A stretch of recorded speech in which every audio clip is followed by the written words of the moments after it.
Bonjour à tous, on se retrouve pour un nouveau jeu vidéo, je crois bien le premier sur Wii mais je ne suis pas sûr.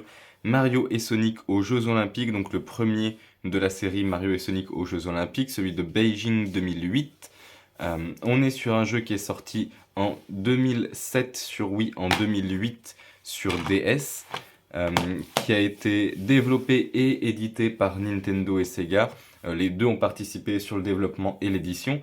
On est sur le premier jeu officiel, comme c'est noté ici, des Jeux Olympiques. On est aussi sur le premier crossover Mario, Sonic et leurs amis. Et on est sur un jeu qui va regrouper du coup 24 épreuves tirées des Jeux Olympiques, même si ce jeu a été fait avant les Jeux Olympiques, avec du coup les personnages des univers de Mario et Sonic. Je sais plus combien il y a de personnages exactement. Ah bah tenez, là il y a marqué 20 épreuves. Moi il me semblait que c'était 24 épreuves quand j'y ai joué.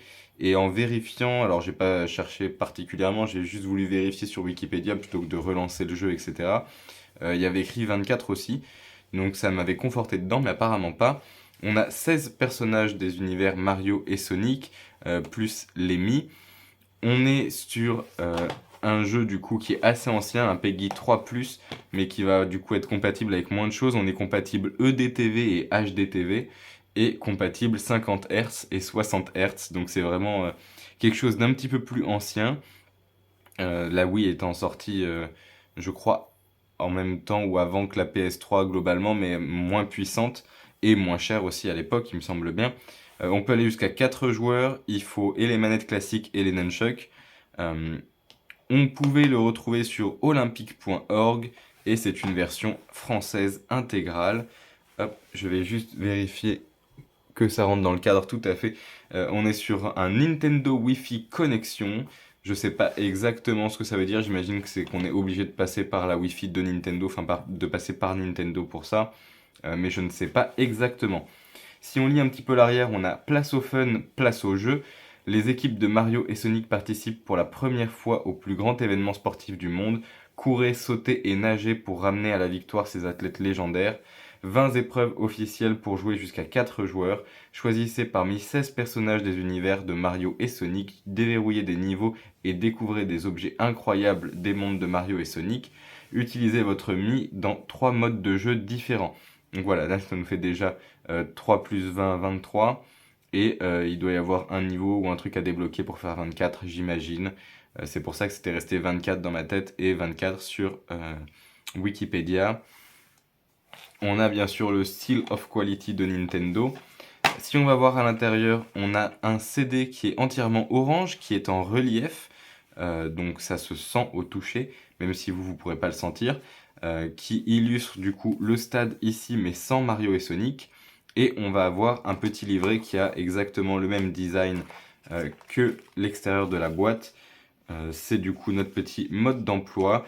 Il n'y a rien de très particulier à l'intérieur. Il y a des dessins de pistes. Voilà, donc ici on a une piste d'athlétisme dessinée en fond avec du coup les personnages, les commandes, les différentes possibilités du jeu en lui-même.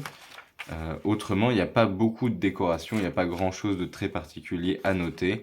Il y a des illustrations qui sont sympathiques sur les différents mini-jeux et sur les personnages, ce qui n'est pas du tout le cas à chaque fois dans les modes d'emploi. Donc ça, c'est quand même très appréciable. Avec une petite remarque, chaque personnage possède des capacités différentes, etc. Donc c'est assez intéressant. C'est un jeu qui est très bien, qui est assez familial, sur lequel on peut jouer aussi bien avec son petit frère, sa petite sœur, qu'avec ses parents, qu'avec sa tante, son oncle, voilà, un peu n'importe qui, ses potes. C'est un jeu sur lequel j'ai passé pas mal de temps, essentiellement en multijoueur. Je pense pas qu'il soit très très intéressant en solo, je pense qu'on a vite fait le tour et qu'on s'ennuie assez vite. Mais c'est un jeu que je vous recommande énormément pour jouer à plusieurs. De toute façon, de manière générale, les consoles Nintendo ont pas mal de jeux pour jouer à plusieurs qui sont, je trouve, très bien.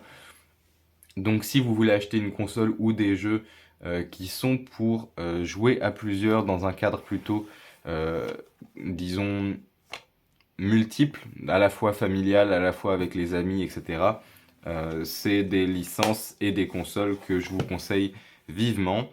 Mario et Sonic en font partie. J'ai regardé un petit peu les prix, il n'était pas trop cher, entre 10 et 30 € environ. sur Wii. Donc vous pouvez le trouver pas trop cher. Sur DS, c'est quand même beaucoup moins pratique. C'est une console qui casse plus facilement que la Wii, que beaucoup de gens n'ont pas gardé. Donc si vous voulez y jouer à plusieurs, je vous le recommande plutôt sur Wii. Je pense qu'on a un petit peu fait le tour. Je vais vous laisser là-dessus et je vous souhaite à tous une bonne journée.